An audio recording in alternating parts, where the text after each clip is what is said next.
Veuillez mettre les téléphones sur le mode silencieux, s'il vous plaît. Ministère public contre M. C.C. Raphaël Abba, M. Alpha Madou Balé,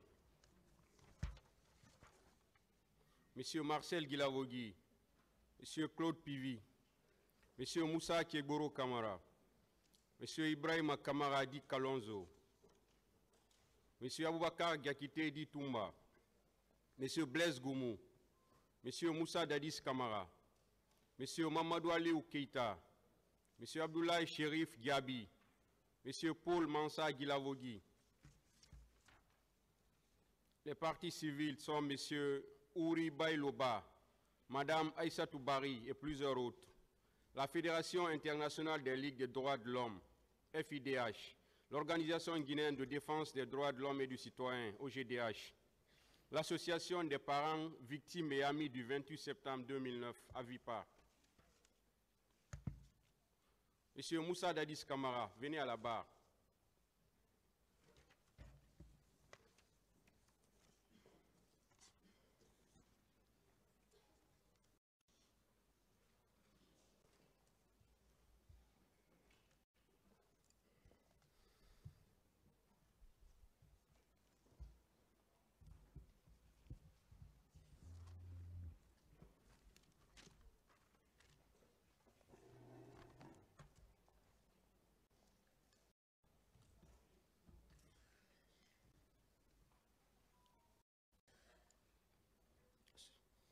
C'est vous.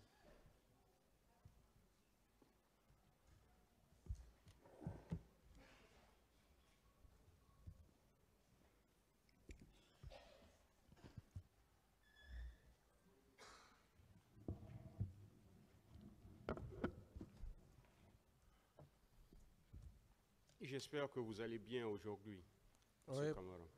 à la grâce de Dieu, Monsieur le Président.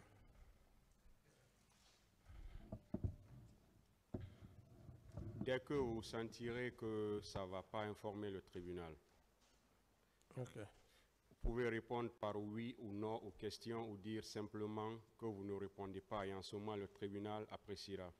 Merci, Monsieur le Président. On va vous poser des questions avec courtoisie et vous allez répondre de la même façon.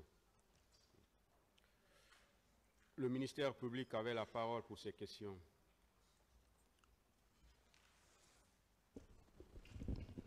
Merci, Monsieur le Président. Nous allons continuer nos questionnaires. Monsieur Kamara, vous allez bien? Parfait. Dieu merci.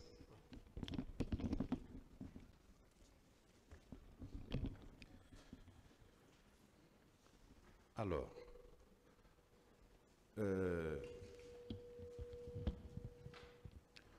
confirmez-vous être lié à Marcel Guilavogui? Reprenez la question, Monsieur le procureur. Êtes-vous lié par un lien de sang, par une alliance ou un lien quelconque à Marcel Guilavogui? Merci pour la question, Monsieur le procureur. Sur le plan coutumier, dans la tradition, nous sommes liés à travers nos ancêtres. C'est-à-dire que tous les Thomas, selon les mœurs, sont nos neveux. Et les guerriers sont les oncles. Donc, même une femme Thomas me dit oncle et je la dis nièce. D'accord. Donc, à part son lien qui est traditionnel, vous n'avez pas un autre lien avec Marcel Guilavogui? Pas du tout. Dans la plupart des déclarations des parties civiles, des auditions de bon nombre de témoins, il résulte que Marcel Guilavogui était au stade du 28 septembre, ce 28 septembre-là. Et même l'interrogatoire de certains accusés le confirme. Exemple, M. Claude Pivy a dit ici que Marcel Guilavogui était bel et bien au stade. Et quand il est allé pour vous faire le compte-rendu, vous avez dit que vous étiez déjà informé. Pourquoi? La semaine dernière, quand je vous ai posé la question de savoir ceux qui étaient au stade, vous n'avez pas cité le nom de Marcel Guilavogui. Oui, monsieur le procureur, vous avez bel et bien posé la question que les gens auraient dit que monsieur Marcel était au stade. Mais moi, à ma connaissance, les mêmes informations, comme vous le dites, c'est les mêmes informations que j'ai reçues. Je veux savoir, Oui, l'information que vous avez reçue oui. indiquait que Marcel était bel et bien au stade. Je dis bien, monsieur le procureur, les mêmes informations que vous avez reçues, et dans cette même salle, c'est en ce moment, effectivement, que j'ai compris à travers les déclarations. Avant cette salle, le 28 septembre 2009, Oui, quand vous receviez les informations de ce qui s'est passé au stade, la fois dernière, je vous ai posé la question de savoir si vous aviez un service de renseignement, vous avez répondu par l'affirmative. Est-ce que, en ce moment, la journée ou la soirée du 28 septembre, on ne vous avait pas indiqué que Marcel Guilavogui était au stade? d'abord, je ne l'ai pas vu. Hein? Ensuite, Vous ne l'avez pas vu au stade? non, au camp Alpha et A. Oui. Ensuite, ma plus grande préoccupation, c'était par rapport à ces morts. J'étais plus préoccupé par rapport à ça. La seule personne que je me suis focalisé sur elle, c'était M. Toumba. Donc, c'est là où mon idée était braquée, parce que c'est lui qui serait venu avec les militaires m'en dissuader pour ne pas que je m'y rende au stade. Alors, donc, après les événements, j'avais mon esprit focalisé sur lui. Est-ce que vous pouvez préciser votre question, monsieur le procureur? Ma question, Monsieur le Président, est celle de savoir pourquoi M. Camara n'a pas cité le nom de Marcel Guilavogui la semaine dernière sur la liste des personnes qui sont allées au stade. Parce que dans toutes les déclarations, les témoins, les parties civiles et même les accusés, ça revient que Marcel était au stade. Vous avez bien compris la question, monsieur Oui, Camara? j'ai bien compris, monsieur le président. Je veux juste faire savoir à monsieur le procureur que même dans mon PV, je n'ai cité personne dans mon PV. Oui, maintenant, là, il veut savoir pourquoi vous n'avez pas cité le nom de monsieur Marcel, parce que d'après lui, beaucoup sont passés ici, ils ont dit que monsieur Marcel était au stade. C'est ce qu'il veut savoir. Monsieur le Président, parce que je n'ai pas eu des éléments comme quoi il était au stade. Bien.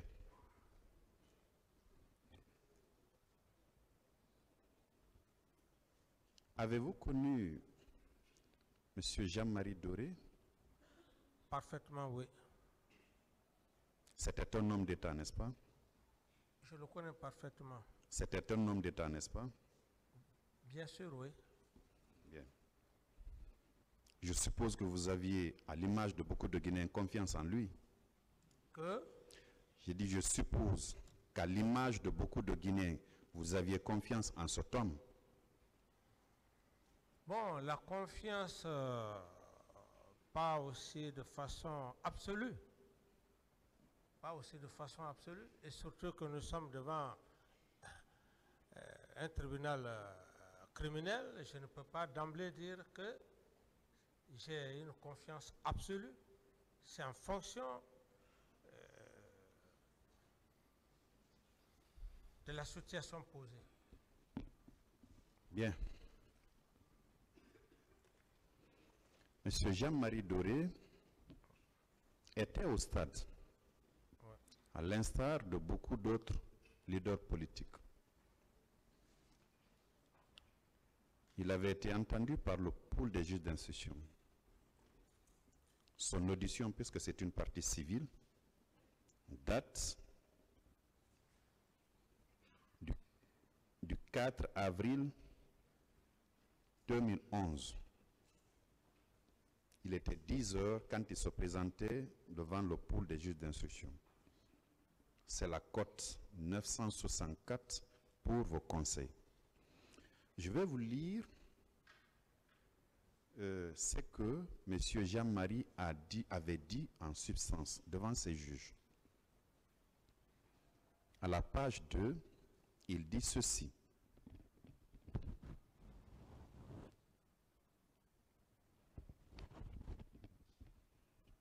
Dans la matinée du 28 septembre, tous les leaders des forces politiques, membres des forces vives, se sont retrouvés à mon domicile pour prendre le départ pour le stade. Mais avant leur arrivée, les chefs religieux avaient demandé à me rencontrer, notamment Monseigneur Gomez de l'église anglicane et l'imam ratib de la mosquée Faisal El Hadj Ibrahim Abba, pour qu'on trouve un moyen pour éviter l'affrontement, puisque eux aussi avaient appris que le président allait envoyer la troupe pour empêcher le rassemblement. Quelle est votre compréhension par rapport à cet extrait que je viens de vous lire? Étiez-vous disposé à envoyer la troupe bien avant, comme il l'a indiqué, parce que les leaders politiques, les leaders religieux, je m'excuse, étaient venus le rencontrer pour qu'ils puissent parler aux autres leaders afin de vous dire aussi de ne pas envoyer la troupe. Ça sous-entend que vous étiez bien disposé à envoyer la troupe. Ou bien? Monsieur le procureur, je n'avais pas cette intention d'envoyer une troupe. Du moment que le chef d'état-major général des armées avait déjà pris la décision, et sachant que la police et la gendarmerie, cette mission régalienne, je n'avais aucune intention d'envoyer une quelconque troupe. Et je le dis précisément, peut-être si monsieur Jean-Marie Doré, paix à son âme, s'il l'a dit, il a certainement imaginé. Il ne l'a pas imaginé, il tient cette déclaration-là des leaders religieux qui étaient venus le rencontrer et qui vous avaient rencontré également. Oui, comme il dit qu'il était question que j'envoie des éléments. N'est-ce pas, monsieur le procureur? Qu'il était question que j'envoie des militaires. C'est la question. La troupe, il dit. La troupe. Bien sûr. Alors, je dis bien que si il a dit, paix à son âme, ça n'engage que sa pensée à l'époque. Parce qu'en matière de procédure pénale, criminelle, ce sont des faits. S'il le dit, s'il l'a dit, c'est en fonction de ses analyses que je ne peux pas m'y opposer. Mais dans la pratique, tel n'a pas été le cas. Je n'ai jamais envoyé des éléments au stade du 28 septembre, aucunement pas. Bien. Aviez-vous eu un entretien avec les leaders religieux, Monseigneur Gomez de l'église anglicane et l'imam de la grande mosquée Faisal, El Hadj Ibrahim Abba? Oui, effectivement, j'avais eu effectivement à les rencontrer. C'était par rapport à la manifestation avant que je ne voyage sur la baie. Et M. Jean-Marie Doré, à l'époque, paix à son âme, était le porte-parole.